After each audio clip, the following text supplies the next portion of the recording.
Applause entertainment நீலம் studios தயாரிப்பில் applause entertainment மற்றும் பாரஞ்சித் வழங்கும் மாரி செல்வராஜ் இயக்கத்தில் ரூம் நடிக்கும் பைசன் காலமடான் வெற்றி நடை போடுகிறது.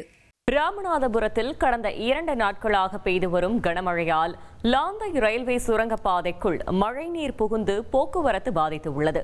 இதுகுறித்த கூடுதல் தகவலை செய்தியாளர் சோனை முத்தன் வழங்கிட கேட்கலாம். சோனை முத்தன், வணக்கம். முழு விவரங்களை சொல்லுங்க. அதாவது ராமநாதபுரத்துல கடந்த 2 தினங்களாக விட்டு விட்டு பெய்த தொடர் கனமழை காரணமாக லாந்தை கிராம ரயில்வே சுரங்கப்பாதையில சுமார் 10 அடிக்கு மேல மழைநீர் தேங்கி நிற்பதால அந்த பகுதியில் இருக்கக்கூடிய 5 கிராம மக்களினுடைய இயல்பு வாழ்க்கை என்பது பாதிக்கப்பட்டு போக்குவரத்து துண்டிக்கப்பட்டிருக்கிறது. ராமநாதபுரம் மாவட்டம் முழுவதுமே கடந்த 2 தினங்களாக நல்ல மழை பெய்து வருகிறது.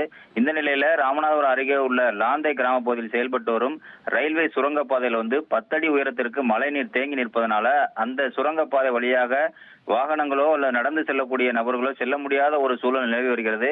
ரயில்வே சுரங்கப்பாதையை தாண்டித்தான் அந்த லாந்தை, கண்ணனை, சிறிய தாமரைக்குடி, பெரிய தாமரைக்குடி, லாந்தை காலனி உள்ளிட்ட 5 கிராம மக்கள் செல்லக்கூடிய பாதை என்பதால அந்த பகுதியில் கடும் இன்னல்களுக்கு ஆளாகி வருகின்றன. மேலும் இருசக்கர வாகனங்களில் செல்பவர்கள் தற்காலிகமாக அந்த ரயில்வே பாதையில பாதை அமைத்து தண்டவாளத்தை கடந்து செல்கின்றனர். இருந்த போதிலும் அந்த கிராமங்களுக்கு செல்லக்கூடிய இந்த குடிநீர் லாரி, கேஸ் லாரி போன்றவை அந்த 5 கிராமங்களுக்கு செல்ல முடியாத ஒரு அவல நிலை என்பது ஏற்பட்டிருக்கிறது.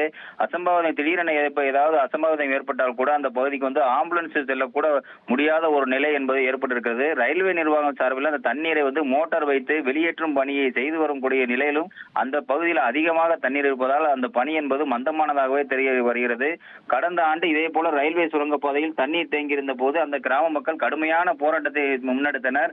அப்போது அங்கு மத்திய நிதி அமைச்சர் நிர்மலா சீதாராமன் அந்த பகுதியில் மேம்பாலம் அமைத்து தரப்படும் என்று கூறியிருந்தார்கள். அதன் அடிப்படையில் அந்த சாலைக்கு கூட நிர்மலா சீதாராமன் சாலை என்றும் கூட சொல்லியிருந்தார்கள். ஆனால் அந்த பாலப்பணி என்பது மந்தமான நிலையில் நடைபெற்று வருவதனால இந்த கிராம மக்கள் கடுமையான இன்னல்களுக்கு ஆளாகி வருகின்றனர். இந்த பாலத்தின் வழியாக எந்த ஒரு வாகன போக்குவரத்தோ நடந்தோ செல்லக்கூட முடியாத ஒரு நிலை இருப்பதனால அந்த பகுதி மக்கள் கடுமையான வேதனை தெரிவித்திருக்கின்றனர்.